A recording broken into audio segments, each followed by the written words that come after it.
The CPAC ballroom where the conference kicks off today.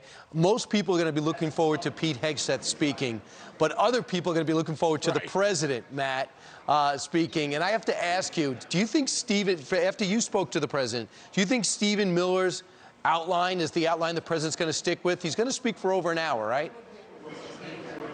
He's never not spoken for well over an hour. Matter of fact, one year he spoke for almost 2.5 hours. I think I had to go to the bathroom twice during that speech, Brian, being not a young man.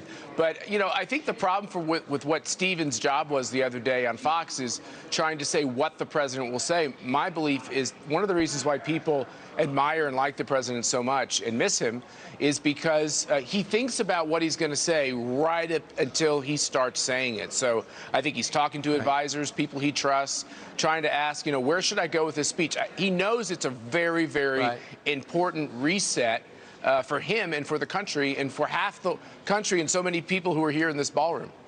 Matt, when you have Mitch McConnell break from the former president, when you have Liz Cheney among leadership in the House break from the former president and stick with that stance, you have a divided conference.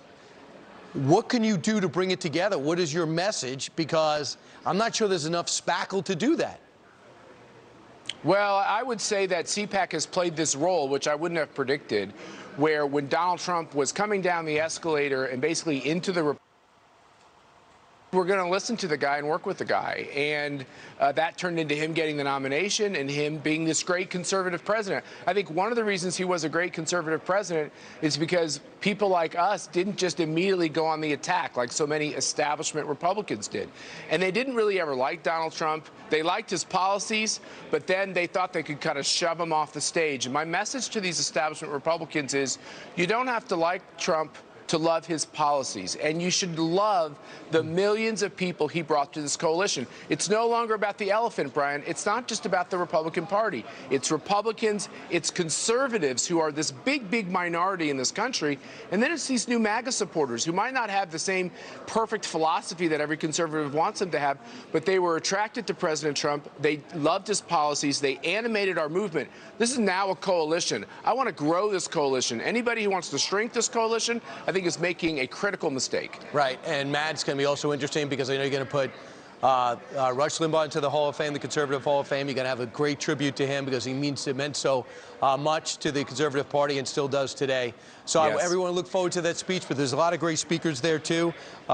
Senator Cotton is going to be there, Ted Cruz, Senator Hawley, Kevin McCarthy, Kristi Noem, Ron DeSantis, Mike Pompeo, Ben Carson, and, of course, I'm circling Pete Hegseth's name. And, of course, you're going to speak, Matt. You always do a great job. Thanks so much. I'm pro-Pete, Brian. You are pro-Pete. So you're willing to take that stance? Yes. That's very controversial. I will. I know it's controversial. I know. All right, Matt. Go get him.